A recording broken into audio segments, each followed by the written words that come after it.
how do you deal with the anxiety, man? Like, and if you can just go into it, how do you train for it? You know, just let us know.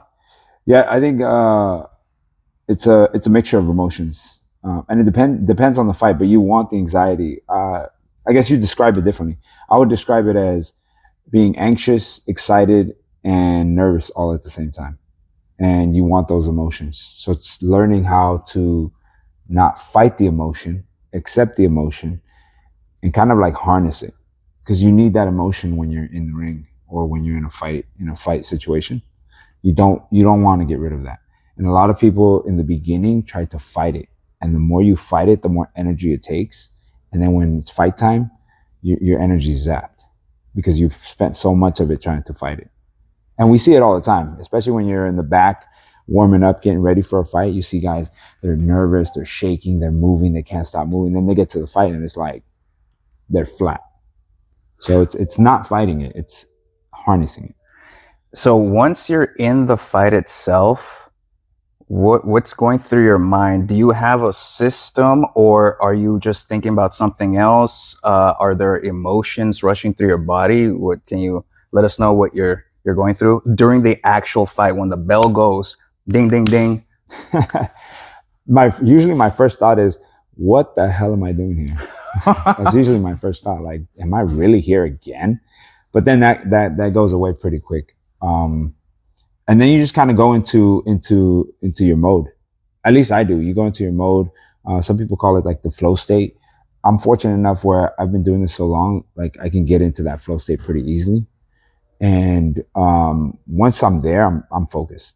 I'm All I'm thinking is about what our game plan is and what I want to execute. Now, how easy is it to execute on your game plan? How often do you actually get off of that game plan? And when does that happen? Not easy. It is not easy trying to execute your game plan when somebody's kicking and punching you. But the more experienced people, the people who have stuck it out and have multiple fights, learn how to pace the fight, learn how to control the time, the rhythm. If you can control the rhythm and you understand timing and range, that portion becomes a little easier for you. When it's a fast-paced fight, sometimes it goes out the window, which is why you need a good corner. You need a corner that you trust, a corner that understands what's going on, that has the experience, that can pull you back and get you back on track. Man, I love that. Hey, you have a Muay Thai program here at Legacy West Adams. What's the name of that program, and how did you end up becoming the owner or co-owner? Yeah, co-owner of that program, man. Because a lot of us out here are trying to be entrepreneurs or entrepreneurial, and they're just trying to figure out how can I do something I love and still make money off of it. If you can go into that a bit. Yeah, so it's probably the hardest part. Number one, you have to have a brand. So you have to first create your brand. And it can be anything, right? Whatever that brand is, but you want something that people know you by. So for us, it's Six Side Muay Thai. And initially, when you first start, you have to gain momentum. So people are not going to know your name, but you have to stick it out. And the longer you stick it out, the more persistent and consistent you are, the more the brand starts to grow, take a life of its own and starts to grow. Yeah. And you have to believe in what you do. We all have our own style in what we do. Like everybody that does jiu-jitsu, for example, or Muay Thai, yes, you take on whatever academy or school you're going to, but once you get good at it, you start to put your own flavor into it. And that's your brand. It's your flavor. It's your style of Muay Thai, your style of jiu-jitsu, your style of this is how I paint cars, your style, whatever, you know what I mean? And so if you stick to that and stay true to that, then your brand is known for that style. And then you just keep teaching people, believe in it. I think the biggest thing also is if you're really passionate about it and you want to make money, you have to take the money part out of it. Meaning, don't worry about the money part initially. Yes, you want to make money, but there's a lot of times where I did this for free just to get the experience. And then also, I think people remember that too. You know, when you give them something, in the initial stages, and you're not really just about money. Like, hey, well, if you want me to train you, you got to give me $10. It's like, no, this dude trained me for nothing. I remember when he was small, he trained me for nothing, and now look at where he's at. Do you know what I mean? I love that. So it can't always be just about the money, because that'll come with experience.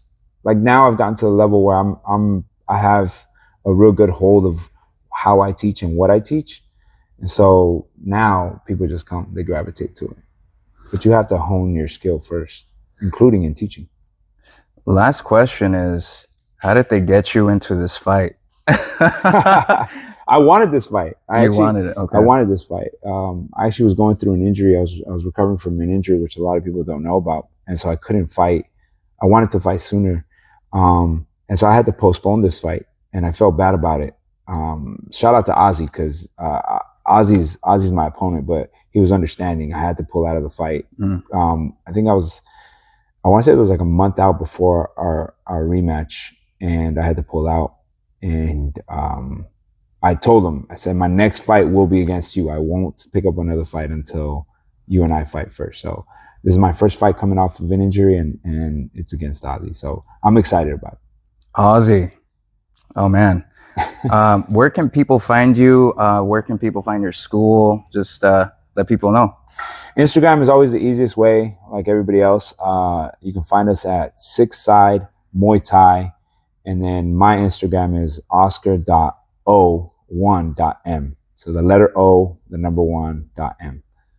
Hey, Oscar, I appreciate this. Yeah, man. Hopefully people get some tickets. Oh, people can get tickets through you, correct? Yes. Fight is August 16th here in downtown. Support your local fighters, whether it's jiu-jitsu or Muay Thai. So come out and support. It's August 16th. It's on Saturday. The card is stacked. Guaranteed to be fireworks. Whoever shows up will have a good time for sure. Thank you, bro. Yeah, man. Thank you.